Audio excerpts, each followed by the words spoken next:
ఇప్పుడు ఈ స్థానిక సంస్థలకు సంబంధించిన ఎన్నికలు పెట్టడం వెనకాల ఇది కంప్లీట్గా రెడ్డి రాజ్య స్థాపన అనేటువంటి కాన్సెప్ట్ ఏమైనా మీకు కనిపిస్తూ ఉందా? అంటే కేవలం బీసీలకు ఇప్పుడు వాస్తవం కూడా గతంలో 33% ఉంటే 23%కి కేసీఆర్ తగ్గించాడు. దానివల్ల బీసీలు చాలా తీవ్రమైనటువంటి అన్యాయం జరుగుతుంది. వాస్తవంగా అసలు పెంచాల్సింది వాళ్ళు 23% నుంచి 43% పెంచుతా అని చెప్పేసి మేనిఫెస్టో స్పష్టంగా చెప్పడం జరిగింది. సో దానిలో ఇంకా బీసీలకు ఎక్కువ అవకాశం వస్తుంది వాస్తవంగా. సరే ఎమ్మెల్యేలు రాలేదు, ఎంపీలు రాలేదు, అన్నీ రాలేదు వాస్తవంగా, కానీ స్థానిక సంస్థలు రావాల్సి ఉండే వాస్తవంగా. సో అది కూడా రాకుండా కుట్ర చేయడం వెనకాల అంటే కేసీఆర్ రేవంత్ రెడ్డి అనే వ్యక్తి ఇక్కడ ఒక రెడ్డిలకు సంబంధించిన ఒక రాజ్యసభను చేసి మరొక 10 సంవత్సరాలు పాలించాలనేటువంటి ఒక కుట్ర ఏమైనా దాగి ఉందనుకోవచ్చా?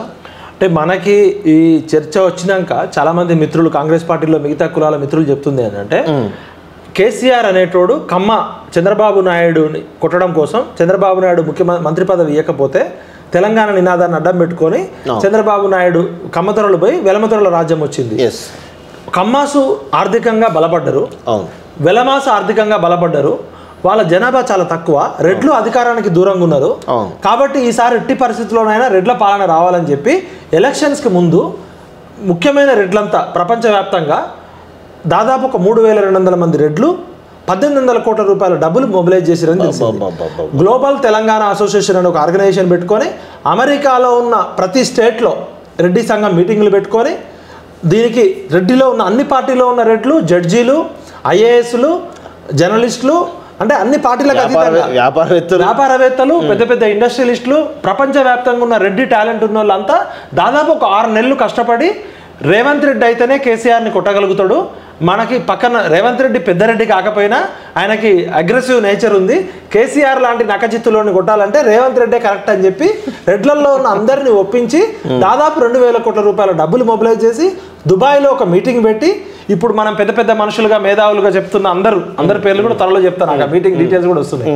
ఇప్పుడు మనం చెప్తున్నాం కదా పెద్ద పెద్ద మేధావులు, ప్రొఫెసర్లు, తెలంగాణ ఉద్యమకారులు, వీళ్ళంతా కుల సంఘం కోసం కట్టుబడి అన్ని పార్టీల్లో ఉన్న ఆర్ఎస్ఎస్ లో ఉన్నోళ్ళు, బీజేపీలో ఉన్నోళ్ళు, కాంగ్రెస్ లో ఉన్నోళ్ళు, టీఆర్ఎస్ లో ఉన్నోళ్ళు, కమ్యూనిస్టులో ఉన్నోళ్ళు, బయట ఉన్న రెడ్లంతా కలిసి మంచిదే ఈ హెలికాప్టర్లకి డబ్బులు, ఈ ప్రచారానికి డబ్బులు అంతా కూడా వాళ్ళే పెట్టారని చెప్పి ఇంకా వాళ్ళు డబ్బులు ఖర్చు పెట్టాక ఇంకా మిగిలినాయట 2 హెలికాప్టర్ల తిరగంగా కూడా. అంటే టీఆర్ఎస్ కి ధీటుగా వాళ్ళు డబ్బులు సంబంధించుకో, అది ఓకే, వాళ్ళ పాజిటివ్ విషయం, వాళ్ళ హ్యాట్స్ ఆఫ్, వాళ్ళ యూనిటీకి మెచ్చుకోవాలి.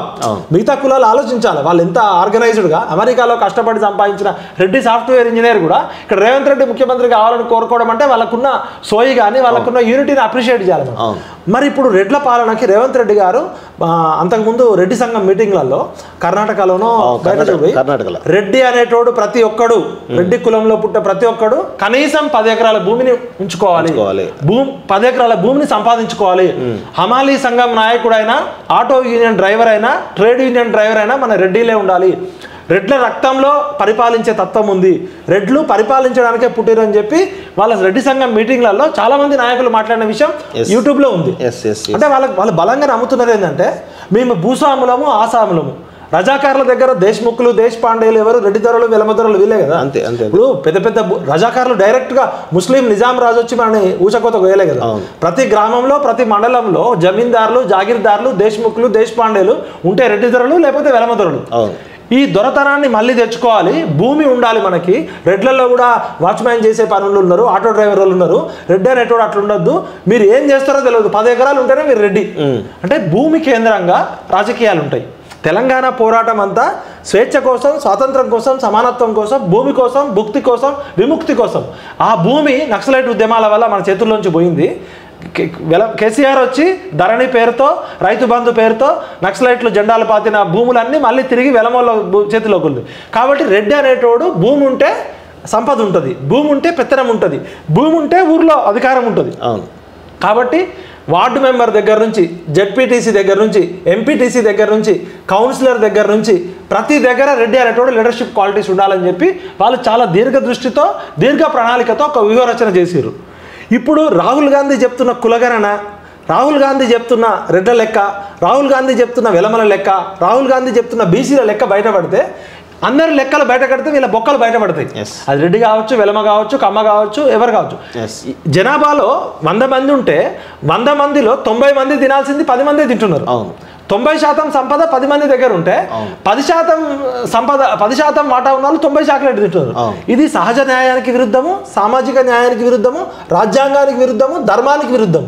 ఇది అన్ని రకాల న్యాయ సూత్రాలకు విరుద్ధం. కాబట్టి ఇది బయటపడితే మనం ఉన్నది 5% అయితే మనం 50% ఎంజాయ్ చేస్తున్నాం. మనం 5% ఉంటే 5 ఎమ్మెల్యే టికెట్లు రావాల్సింది 50 ఎమ్మెల్యే టికెట్లు వస్తున్నాయి. మనం ఉన్నది 5% అయితే 12 ఎంపీ టికెట్లలో 8 మనకే వచ్చినాయి. ఈ ఎమ్మెల్యే లెక్క, ఎంపీల లెక్కతో పాటు సమాజంలో ఇండస్ట్రీలు ఎంతమంది, వ్యాపారవేత్తలు ఎవరు, కాంట్రాక్టర్లు ఎవరు, రియల్ ఎస్టేట్ ఎవరి చేతిలో ఉంది, ఫార్మా ఇండస్ట్రీ ఎవరి చేతిలో ఉంది, మీడియా ఇండస్ట్రీ ఎవరి చేతిలో ఉంది, సినీ ఇండస్ట్రీ ఎవరి చేతిలో ఉంది, ఈ సంపద అంతా ఎవరు సృష్టిస్తున్నారు, ఎవరి చేతిలో ఉంది, సంపదలో వాటా ఎంతమంది ఉంటే 90% సంపద పిడికెడ మంది పెత్తందారుల చేతిలో ఉంది. ఈ పెత్తందారుల లెక్కలు బయటపడతాయని కేసీఆర్ తన సమగ్ర సర్వే డేటా బయటపెట్టాడు, రేవంత్ రెడ్డి బయటపెట్టాడు. రేవంత్ రెడ్డి గారికి నిజంగా చిత్తశుద్ధి ఉంటే రేపు ఇమీడియట్గా డిమాండ్ చేస్తున్నా 5 నిమిషాల్లో సమగ్ర కుటుంబ సర్వే డేటా బయటపెట్టచ్చు, కులగణనకు ఆయన అనుసరిస్తున్న విధానాలు బయటపెట్టచ్చు. అంటేనే ఇక్కడ పంచాయతీ ఎలక్షన్లు ఎందుకు ఇంత తొందరపడుతున్నారు? వీళ్ళు కామారెడ్డి డిక్లరేషన్లు ఏం చెప్పారు? కులగణన బీసీ కమిషన్ నివేదిక అధికారంలోకి వచ్చిన 6 నెలల్లోపే రిజర్వేషన్లు పెంచుతాం, రిజర్వేషన్లు పెంచే స్థానిక సంస్థలలో ప్రస్తుతం ఉన్న బీసీ రిజర్వేషన్లు 23% నుంచి 43%, 42% చేస్తామన్నారు. కొత్తగా 30,000 మందికి స్థానిక సంస్థలు అన్నారు. అంటే మీ లెక్కలు బయట పెడితే మీ బొక్కలు బయటపడతాయి. మీ లెక్కలు బయట పెట్టకుండా మరొకసారి తెలంగాణ సమాజాన్ని మోసం చేయబోతున్నారు. తెలంగాణ ఉద్యమం వచ్చిందే భౌగోళిక తెలంగాణ అనేది ఫేజ్ 1. సామాజిక తెలంగాణ అంటే ఇక్కడ ఉన్న మెజారిటీ సబర్ణ వర్గాలు, ఎస్సీలు, ఎస్టీలు, బీసీలకి స్థానిక సంస్థల దగ్గర నుంచి పార్లమెంటు వరకు అన్ని రంగాల్లో వాటా దక్కాలి. తెలంగాణ పోరాటమే సమాజంలో జరిగే సంఘర్షణ, వాటాల కొట్లాట. ఎవరి వాటా వాళ్ళకి దక్కడమే తెలంగాణ ఉద్యమం. మరి 10 సంవత్సరాలు కేసీఆర్ని బదనాం చేసినాం, కేసీఆర్ని తిట్టినాం, కేసీఆర్ చేయలేదు. మీరు ఎందుకు చేయట్లేదు? కాంగ్రెస్ పార్టీ నాయకులారా, ఎస్సీ, ఎస్టీ, బీసీ నాయకులారా, సమగ్ర కుటుంబ సర్వే డేటా ఎందుకు బయటపెట్టలేదని మీరు ఎందుకు అడగట్లేదు? కులగణన చేసిన తర్వాత, బీసీ గణన వచ్చిన తర్వాత ఎవరి వాటా ప్రకారం వాళ్ళకి దామాషా ప్రకారం పక్కనున్న తమిళనాడు రాష్ట్రంలో ఎన్నో సంవత్సరాల నుంచి 61 నుంచి 63% రిజర్వేషన్ ఉంది. భారతదేశంలోనే పక్కనున్న తమిళనాడు రాష్ట్రంలో 63% బీసీలకు న్యాయం జరుగుతుంది. వార్డు మెంబర్లు ఒకసారి రాజకీయంలో ward member, MPTC, sarpanch, ZPTC, councillor, ZP chairman అవకాశం వస్తే వాళ్ళు ఎంతో ఎత్తుగా ఎదగడానికి అవకాశం ఉంటుంది. 75 సంవత్సరాల స్వతంత్ర భారతంలో 55% జనాభాకి దావాల్సిన వాటా దక్కకుండా ఈ రాజకీయ పార్టీలన్నీ కుట్రలు చేస్తుంటే, ఒకవైపు కులగణన సామాజిక న్యాయం అని చెప్తున్న రాహుల్ గాంధీ అధికారంలోకి వచ్చిన కర్ణాటకలో సమగ్ర కుటుంబ సర్వే చేసి, కులగణన చేసి ఆ డేటా ఎందుకు బయటపెట్టలే? యూపీఏ హయాంలో చిదంబరం ఆధ్వర్యంలో చేసిన డేటా బయటపెట్టరు, పక్కనున్న కర్ణాటక రాష్ట్రంలో చేసిన డేటా బయటపెట్టరు. మీరు అధికారంలోకి వచ్చిన తెలంగాణలో అంతకుముందు కేసీఆర్ చేసిన డేటా బయటపెట్టరు. మీకు ఇంకా సమయం సరిపోలేదు అనుకుంటే ఇంకో 2 నెలలు టైం తీసుకోండి. ఇప్పుడు తొందర ఏం పోయేది లేదు కదా. ఇప్పుడు ఆల్రెడీ జనవరిలో అయిపోయింది సర్పంచుల డేటా, ఇప్పుడు 6 నెలలు అవుతుంది. ఇంకో 2 మంత్స్ టైం తీసుకోండి, కాబట్టి ఇంకో 6 నెలలు టైం తీసుకోండి. ఆ డేటా చేసిన తర్వాత ఇది రేవంత్ రెడ్డి గారికి, రాహుల్ గాంధీకి, కాంగ్రెస్ పార్టీకి చిత్తశుద్ధికి ఓపెన్ ఛాలెంజ్. మీరు గనక అన్ని కులాల గణన చేసి ఎవరెవరు ఎంతున్నారో జనాభా బయట పెట్టకుండా పంచాయతీ ఎలక్షన్స్ గనక నిర్వహిస్తే మాత్రం ఇది ఎస్సీ, ఎస్టీ, బీసీలని తెలంగాణని మీరు మళ్ళా రెడ్డి దొరల రాజ్య స్థాపనకి కంకణం కట్టుకున్నట్టే. ఏదో సామెత ఉంటుంది రెడ్డి అది అన్నట్టు, ఆ రెడ్డి అచ్చిరెడ్డి పై పిచ్చిరెడ్డి, పిచ్చిరెడ్డి పై లచ్చిరెడ్డి వచ్చింది అనుకోవాలి. కేసీ రావు, కేకే రావు, కేటీ రావు, కవిత రావు, ఈ రావుల పాలనలో ప్రజలకు ఏమీ రావు. అంటే 3 కులాలు 3 కుటుంబాలు, ఇదేనా? ఒక వెలమ కుటుంబము, ఒక రెడ్లలో మంచి ప్రోగ్రెసివ్ రెడ్లు, సమాజానికి పనికొచ్చిన రెడ్లు చాలా మంది ఉన్నారు. వెలమల్లో ఉన్నారు, కమ్మాస్లో ఉన్నారు. మంచోళ్ళని వీళ్ళు తీసుకోరు. భూ కబ్జాదారులు, భూములు మింగిన భూబకాసురులు, గుట్టలు మింగిన గుండాగాళ్ళు, కొండలు మింగిన ఆనకొండలు. 100 కోట్లు నోడు ఎమ్మెల్యే, 1000 కోట్లు నోడు ఎంపీ.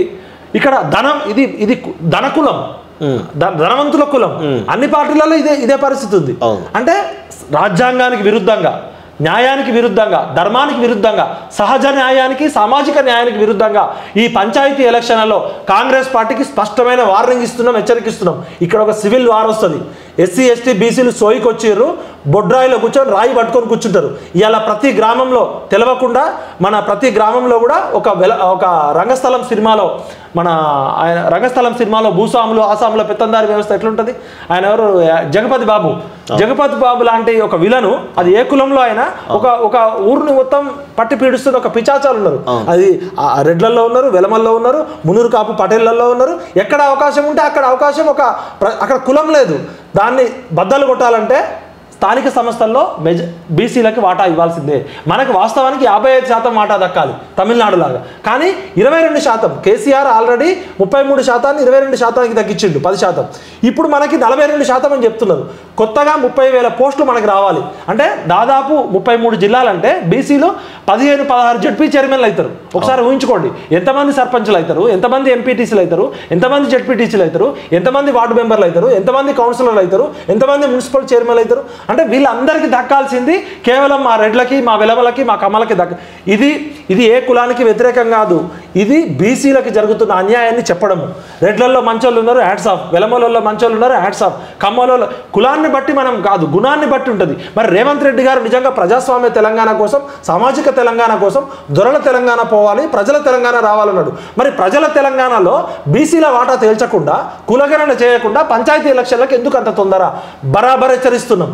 ఇది మరో తెలంగాణ ఉద్యమానికి, సామాజిక తెలంగాణ ఉద్యమానికి రేవంత్ రెడ్డే ప్రేరేపించేటట్టుంది. రేవంత్ రెడ్డి అన్న, నీకు చిన్న వయసులో నువ్వు ముఖ్యమంత్రి అయినావు, ఖచ్చితంగా మేము రిక్వెస్ట్ చేస్తున్నాం, చేతులు జోడించి రిక్వెస్ట్ చేస్తున్నాం, కులగణన చేయండి, సమగ్ర కుటుంబ సర్వే డేటా బయట పెట్టండి, బీసీల జనాభా దామాషా ప్రకారమే ఎవరి వాటా వాళ్ళకి ఇవ్వండి. మా వాటా తక్కువ ఉంటే మా వాటా తక్కువనే ఇవ్వండి, మీ వాటా ఎక్కువ ఉంటే మీరు వాటా తీసుకోండి. మీరు 2%, 5% ఉన్న వాళ్ళు 50% వాటా తింటా అంటే అది నచ్చదు, ఎట్టి పరిస్థితుల్లో కుదరదు. కాబట్టి ఖచ్చితంగా రిక్వెస్ట్ చేస్తున్నాం.